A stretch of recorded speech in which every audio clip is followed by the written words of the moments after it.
اعوذ باللہ من الشیطان الرجیم بسم اللہ الرحمن الرحیم۔ دعائے وداع ماہ رمضان۔ ترجمہ پیش خدمت ہے۔ اے اللہ، اے وہ جو اپنے احسانات کا بدلہ نہیں چاہتا، اے وہ جو عطا و بخشش پر پشیمان نہیں ہوتا، اے وہ جو اپنے بندوں کو ان کے عمل کے مقابلے میں ناپاتل اجر نہیں دیتا۔ تیری نعمتیں بغیر کسی سابقہ استحقاق کے ہیں، اور تیرا عفو و درگزر تفضل و احسان ہے۔ تیرا سزا دینا عین عدل اور تیرا فیصلہ خیر و بہبودی کا حامل ہے۔ تو اگر دیتا ہے تو اپنی عطا کو منت گزاری سے آلودہ نہیں کرتا، اور اگر منع کر دیتا ہے تو یہ ظلم و زیادتی کی بنا پر نہیں ہوتا۔ جو تیرا شکر ادا کرتا ہے تو اس کے شکر کی جزا دیتا ہے، حالانکہ تو ہی نے اس کے دل میں شکر گزاری کا القاء کیا ہے، اور جو تیری حمد کرتا ہے اسے بدلہ دیتا ہے، حالانکہ تو ہی نے اسے حمد کی تعلیم دی ہے، اور ایسے شخص کی پردہ پوشی کرتا ہے کہ اگر چاہتا تو اسے رسوا کر دیتا، اور ایسے شخص کو دیتا ہے کہ اگر چاہتا تو اسے نہ دیتا، حالانکہ وہ دونوں تیری بارگاہ عدالت میں رسوا و محروم کیے جانے ہی کے قابل تھے، مگر تو نے اپنے افعال کی بنیاد تفضل و احسان پر رکھی ہے، اور اپنے اقتدار کو عفو و درگزر کی راہ پر لگایا ہے، اور جس کسی نے تیری نافرمانی کی تو نے اس سے بردباری کا رویہ اختیار کیا، اور جس کسی نے اپنے نفس پر ظلم کا ارادہ کیا تو نے اسے مہلت دی، تو ان کے رجوع ہونے تک اپنے حلم کی بنا پر مہلت دیتا ہے، اور توبہ کرنے تک انہیں سزا دینے میں جلدی نہیں کرتا، تاکہ تیری منشا کے خلاف تباہ ہونے والا تباہ نہ ہو، اور تیری نعمت کی وجہ سے بدبخت ہونے والا بدبخت نہ ہو، مگر اس وقت کہ جب اس پر پوری عذرداری اور اتمام حجت ہو جائے۔ اے کریم، یہ اتمام حجت تیرے عفو درگزر کا کرم، اور اے بردبار تیری شفقت و مہربانی کا فیض ہے۔ تو ہی ہے وہ جس نے اپنے بندوں کے لیے عفو و بخشش کا دروازہ کھولا ہے، اور اس کا نام توبہ رکھا ہے، اور تو نے اس دروازے کی نشاندہی کے لیے اپنی وحی کو رہبر قرار دیا ہے، تاکہ وہ اس دروازے سے بھٹک نہ جائیں۔ چنانچہ اے مبارک نام والے، تو نے فرمایا ہے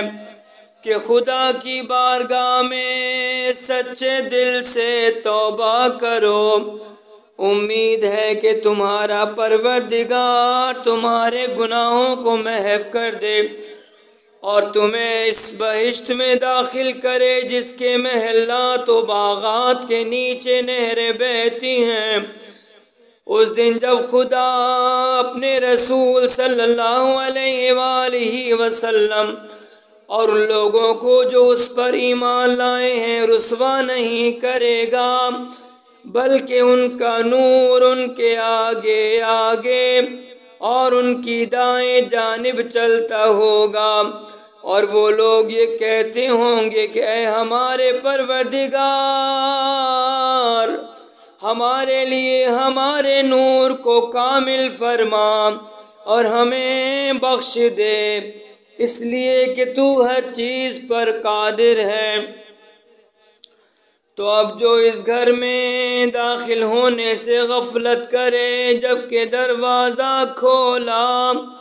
اور رہبر مقرر کیا جا چکا ہے، تو اس کا عذر و بہانہ کیا ہو سکتا ہے؟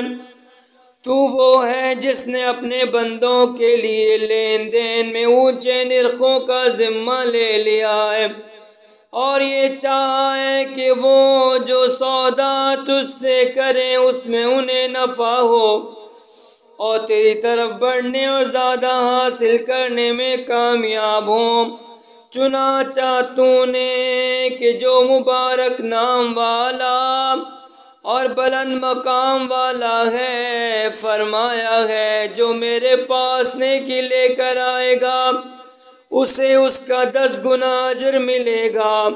اور جو برائی کا مرتکب ہوگا تو اس کو برائی کا بدلہ بس اتنا ہی ملے گا جتنی برائی ہے۔ اور تیرا ارشاد ہے کہ جو لوگ اللہ تعالیٰ کی راہ میں اپنا مال خرچ کرتے ہیں ان کی مثال اس بیج کی سی ہے جس سے 7 بالیاں نکلیں اور ہر بالی میں 100 دانے ہوں، اور خدا جس کے لیے چاہتا ہے دگنا کر دیتا ہے۔ اور تیرا ارشاد ہے کہ کون ہے جو اللہ کو قرض حسنہ دے تاکہ خدا اس کے مال کو کئی گنا زیادہ کر کے ادا کرے، اور ایسی افزائش حسنات کے وعدے پر مشتمل دوسری آیتیں کہ جو تو نے قرآن مجید میں نازل کی ہیں، اور تو ہی وہ ہے جس نے وحی و غیب کے کلام اور ایسی ترغیب کے ذریعے کہ جو ان کے فائدے پر مشتمل ہے ایسے امور کی طرف ان کی رہنمائی کی کہ اگر ان سے پوشیدہ رکھتا تو نہ ان کی آنکھیں دیکھ سکتی نہ ان کے کان سن سکتے اور نہ ان کے تصورات وہاں تک پہنچ سکتے۔ چنانچہ تیرا ارشاد ہے کہ تم مجھے یاد رکھو، میں بھی تمہاری طرف سے غافل نہیں ہوں گا، اور میرا شکر ادا کرتے رہو اور ناشکری نہ کرو۔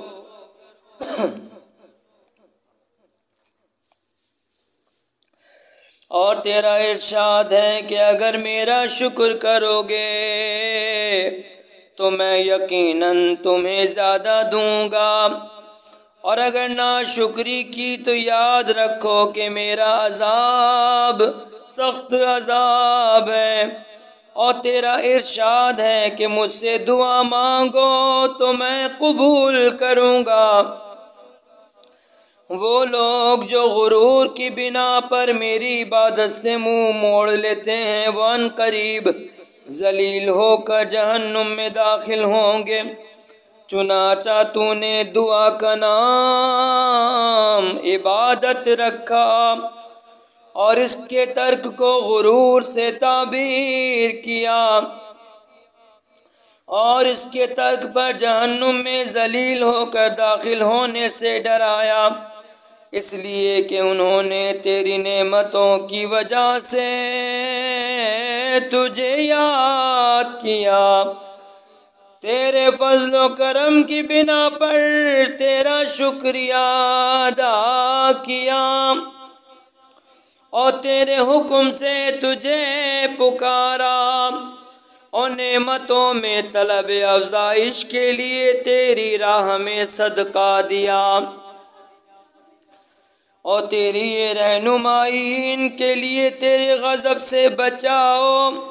اور تیری خوشنودی تک رسائی کی صورت تھی، اور جن باتوں کی تو نے اپنی جانب سے اپنے بندوں کی رہنمائی کی ہے،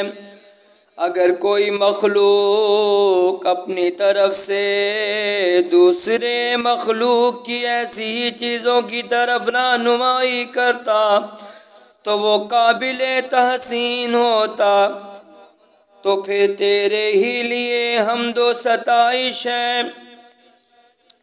جب تک تیری حمد کے لیے راہ پیدا ہوتی رہے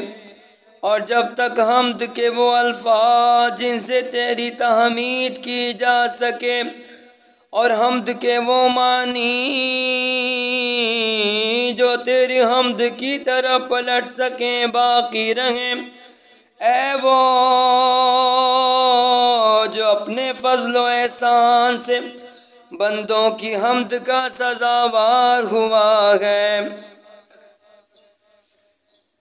اور انہیں اپنی نعمت و بخشش سے ڈھانپ لیا ہے، ہم پر تیری نعمتیں کتنی آشکارا ہیں اور تیرا انعام کتنا فراواں ہے، اور کس قدر ہم تیرے انعام و احسان سے مخصوص ہیں۔ تو نے اس دین کی جسے منتخب فرمایا اور اس طریقے کی جسے پسند فرمایا اور اس راستے کی جسے آسان کر دیا، ہمیں ہدایت کی اور اپنے ہاں قرب حاصل کرنے اور عزت و بزرگی تک پہنچنے کے لیے بصیرت دی۔ بار الہ تو نے ان منتخب فرائض اور مخصوص واجبات میں سے ماہ رمضان کو قرار دیا ہے، جسے تو نے تمام مہینوں میں امتیاز بخشا اور تمام وقتوں اور زمانوں میں اسے منتخب فرمایا ہے، اور اس میں قرآن اور نور کو نازل فرما کر اور ایمان کو فروغ و ترقی بخش کر اسے سال کے تمام اوقات پر فضیلت دی، اور اس میں روزے واجب کی اور نمازوں کی ترغیب دی، اور اس میں شب قدر کو بزرگی بخشی جو خود 1000 مہینوں سے بہتر ہے۔ پھر اس مہینے کی وجہ سے تو نے ہمیں تمام امتوں پر ترجیح دی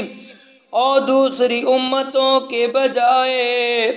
ہمیں اس کی فضیلت کے باعث منتخب کیا، چنانچہ ہم نے تیرے حکم سے اس کے دنوں میں روزے رکھے اور تیری مدد سے اس کی راتیں عبادت میں بسر کی،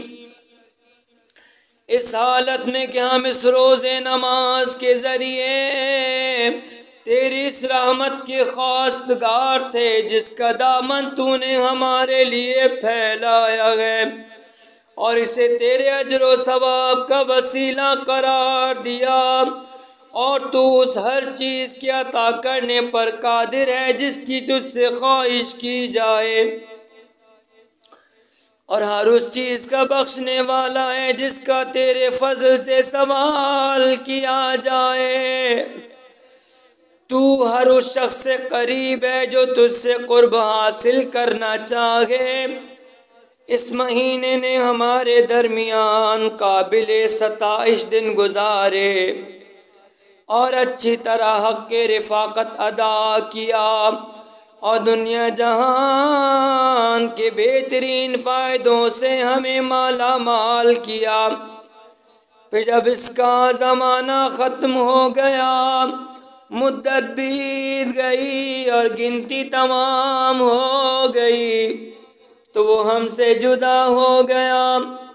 اب ہم اسے رخصت کرتے ہیں اس شخص کے رخصت کرنے کی طرح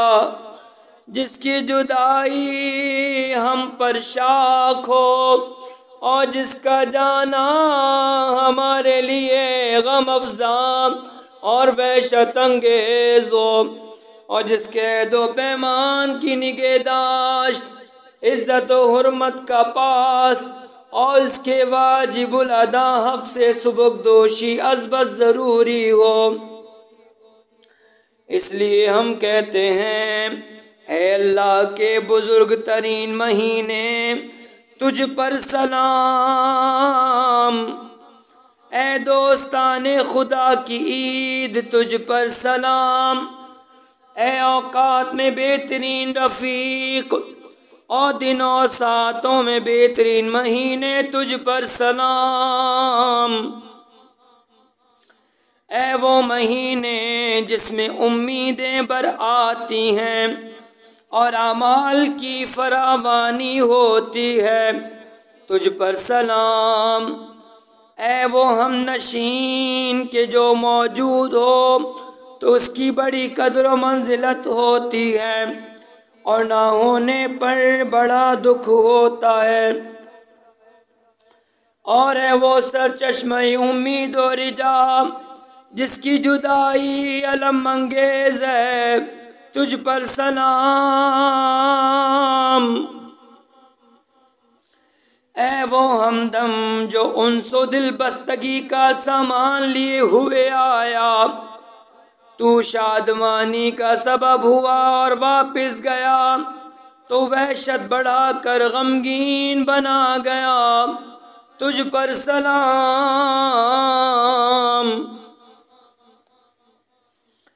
اے وہ ہمسائے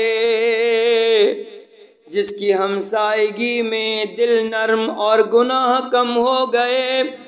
تجھ پر سلام۔ اے وہ مددگار جس نے شیطان کے مقابلے میں مدد و اعانت کی، اے وہ ساتھی جس نے حسن عمل کی راہیں ہموار کی، تجھ پر سلام۔ اے ماہ رمضان، تجھ میں اللہ کے آزاد کیے ہوئے بندے کس قدر زیادہ ہیں، اور جنہوں نے تیری حرمت و عزت کا پاس و لحاظ رکھا وہ کتنے خوش نصیب ہیں،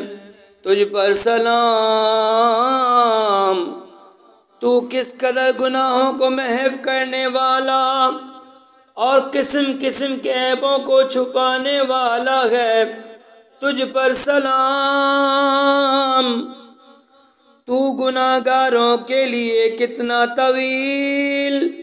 اور مومنوں کے دلوں میں کتنا پرہیبت ہے، تجھ پر سلام۔ اے وہ مہینے جس سے دوسرے ایام ہم سری کا دعویٰ نہیں کر سکتے، تجھ پر سلام۔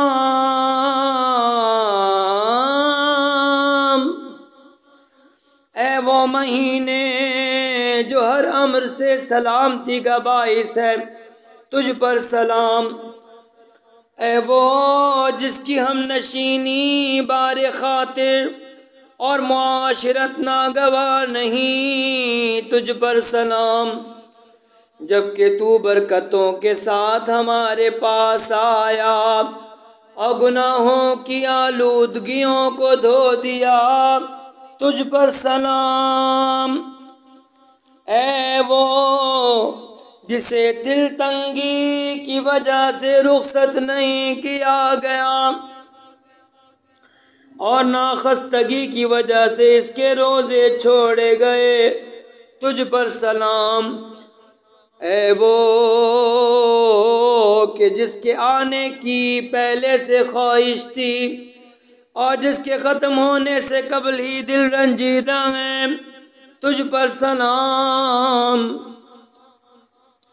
تیری وجہ سے کتنی برائیاں ہم سے دور ہو گئیں اور کتنی بلائیوں کے سرچشمے ہمارے لیے جاری ہو گئے، تجھ پر سلام۔ اے ماہ رمضان، تجھ پر اور شب قدر پر جو 1000 مہینوں سے بہتر ہے سلام ہو۔ ابھی کل ہم کتنے تجھ پر وارفتہ تھے اور آنے والے کل میں ہمارے شوق کی کتنی فراوانی ہوگی، تجھ پر سلام۔ اے ماہ مبارک تجھ پر اور تیری ان فضیلتوں پر جن سے ہم محروم ہو گئے اور تیری گزشتہ برکتوں پر جو ہمارے ہاتھ سے جاتی رہیں، سلام ہو۔ اے اللہ، ہم اس مہینے سے مخصوص ہیں جس کی وجہ سے تو نے ہمیں شرف بخشا اور اپنے لطف و احسان سے اس کی اکشناسی کی توفیق دی، جبکہ بد نصیب لوگ اس کے وقت کی قدر و قیمت سے بے خبر تھے اور اپنی بدبختی کی وجہ سے اس کے فضل سے محروم رہ گئے، اور تو ہی ولی و صاحب اختیار ہے کہ ہمیں اس کی اکشناسی کے لیے منتخب کیا اور اس کے کام کی ہدایت فرمائی۔ بے شک تیری توفیق سے ہم نے اس ماہ میں روزے رکھے، عبادت کے لیے قیام کیا، مگر کمیوں کوتاہی کے ساتھ اور مشت اذخروار سے زیادہ نہ بجا لا سکے۔ اے اللہ،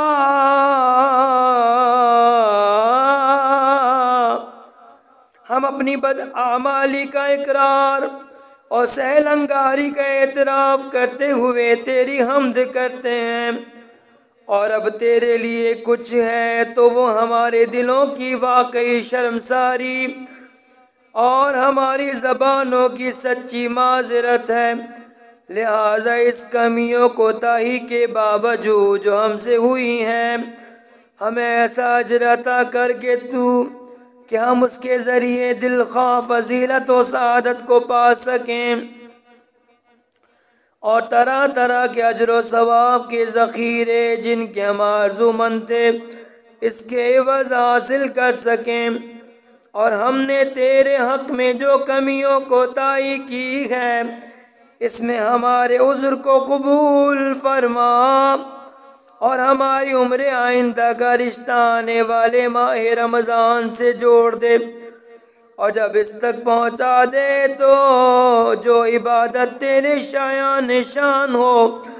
اس کے بجا لانے پر ہماری اعانت فرمانا، اور اس اطاعت پر جس کا وہ مہینہ سزاوار ہے عمل پیرا ہونے کی توفیق دینا، اور ہمارے لیے ایسے نیک اعمال کا سلسلہ جاری رکھنا کہ جو زمانہ زیست کے مہینوں میں ایک کے بعد دوسرے ماہ رمضان میں تیری حق کی ادائیگی کا باعث ہوں۔ اے اللہ، ہم نے اس مہینے میں جو صغیرہ یا کبیرہ معصیت کی ہو یا کسی گناہ سے آلودہ اور کسی خطا کے مرتکب ہوئے ہوں، جان بوجھ کر یا بھولے چوکے خود اپنے نفس پر ظلم کیا ہو یا دوسرے کا دامن حرمت چاک کیا ہو، تو محمد صلی اللہ علیہ وآلہ وسلم اور ان کی آل علیہ السلام پہ رحمت نازل فرما اور ہمیں اپنے پردے میں ڈھانپ لے اور اپنے عفو درگزر سے کام لیتے ہوئے معاف کر دے، اور ایسا نہ ہو کہ اس گناہ کی وجہ سے طنز کرنے والوں کی آنکھیں ہمیں گھوریں اور طعنہ زنی کرنے والوں کی زبانیں ہم پر کھلیں، اور اپنی شفقت بے پایاں اور مرحمت روز افزوں سے ہمیں ان اعمال پر کاربند کر کے جو ان چیزوں کو برطرف کریں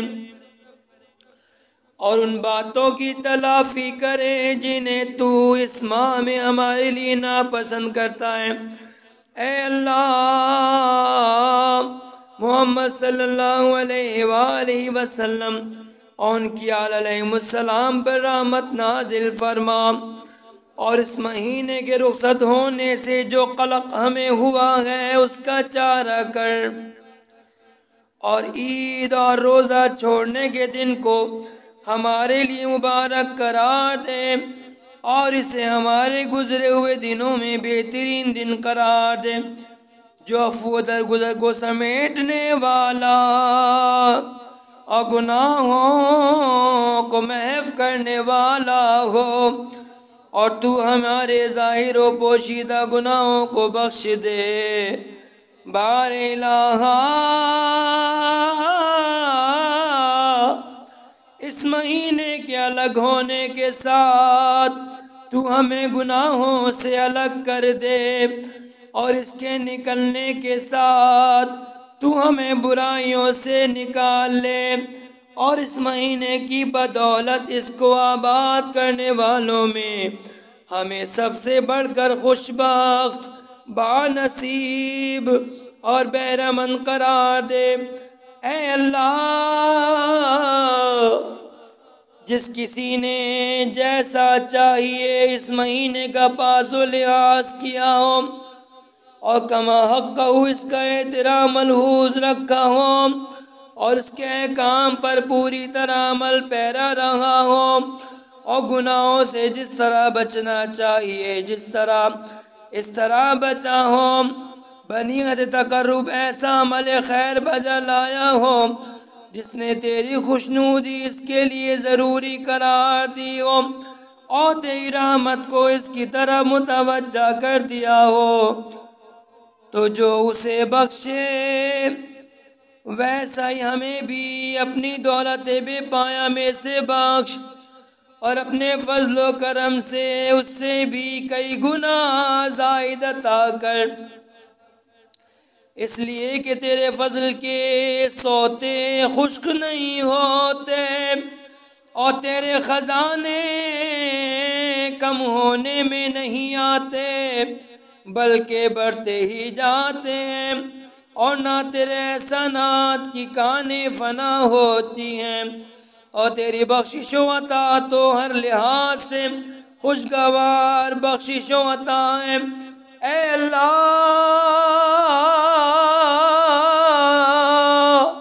محمد صلی اللہ علیہ وآلہ وسلم پر اور ان کی آل علیہ السلام پر رحمت نازل فرما، اور جو لوگ روز قیامت تک اس ماہ کے روزے رکھیں یا تیری عبادت کریں ان کے اجر و ثواب کے مانند ہمارے لیے اجر و ثواب ثبت فرما۔ اے اللہ، ہمیں اس روز فطر میں جسے تو نے اہل ایمان کے لیے عید و مسرت کا روز اور اہل اسلام کے لیے اجتماع و تعاون کا دن قرار دیا ہے، ہر اس گناہ سے جس کے ہم مرتکب ہوئے ہوں اور ہر اس برائی سے جسے پہلے کر چکے ہوں اور ہر بری نیت سے جسے دل میں لیے ہوئے ہوں، اس شخص کی طرح توبہ کرتے ہیں جو گناہ کی طرف دوبارہ پلٹنے کا ارادہ نہ رکھتا ہو اور نہ توبہ کے بعد خطا کا مرتکب ہوتا ہو، ایسی سچی توبہ جو ہر شک و شبہ سے پاک ہو۔ تو اب ہماری توبہ کو قبول فرما، ہم سے راضی و خوشنود ہو جا اور ہمیں اس پر ثابت قدم رکھ۔ اے اللہ، گناہوں کی سزا کا خوف اور جس ثواب کا تو نے وعدہ کیا ہے اس کا شوق ہمیں نصیب فرما، تاکہ جس ثواب کی تجھ سے خواہش مند ہیں اس کی لذت اور جس عذاب سے پناہ مانگ رہے ہیں اس کی تکلیف و اذیت پوری طرح جان سکیں، اور ہمیں اپنے نزدیک ان توبہ گزاروں میں سے قرار دے جن کے لیے تو نے اپنی محبت کو لازم کر دیا ہے اور جن سے فرما برداری و اطاعت کی طرف رجوع ہونے کو تو نے قبول فرمایا ہے۔ اے عدل کرنے والوں میں سب سے زیادہ عدل کرنے والے، اے اللہ، ہمارے ماں باپ اور ہمارے تمام اہل مذہب و ملت، خواہ وہ گزر چکے ہوں یا قیامت کے دن تک آئندہ آنے والے ہوں، سب سے درگزر فرما۔ اے اللہ، ہمارے نبی محمد صلی اللہ علیہ وآلہ وسلم اور ان کی آل علیہ السلام پر ایسی رحمت نازل فرما جیسی رحمت تو نے اپنے مقرب فرشتوں پر کی ہے اور ان پر ان کی علیہم السلام پر ایسی رحمت نازل فرما جیسی تو نے اپنے فرستادہ نبیوں پر نازل فرمائی ہے، اور ان پر ان کی علیہم السلام پر ایسی رحمت نازل فرما جیسی تو نے اپنے نیکوکار بندوں پر نازل کی ہے، بلکہ اس سے بہتر و برتر اے تمام جہان کے پروردگار، ایسی رحمت جس کی برکت ہم تک پہنچے، جس کی منفعت ہمیں حاصل ہو اور جس کی وجہ سے ہماری دعائیں قبول ہوں، اس لیے کہ تو ان لوگوں سے جن کی طرف رجوع ہوا جاتا ہے زیادہ کریم، اور ان لوگوں سے جن پر بھروسہ کیا جاتا ہے زیادہ بے نیاز کرنے والا ہے، اور ان لوگوں سے جن کے فضل کی بنا پر سوال کیا جاتا ہے زیادہ عطا کرنے والا ہے، اور تو ہر چیز پر قادر و توانا ہے۔ اللہم صلی علی محمد و آل محمد وعجل فرجہم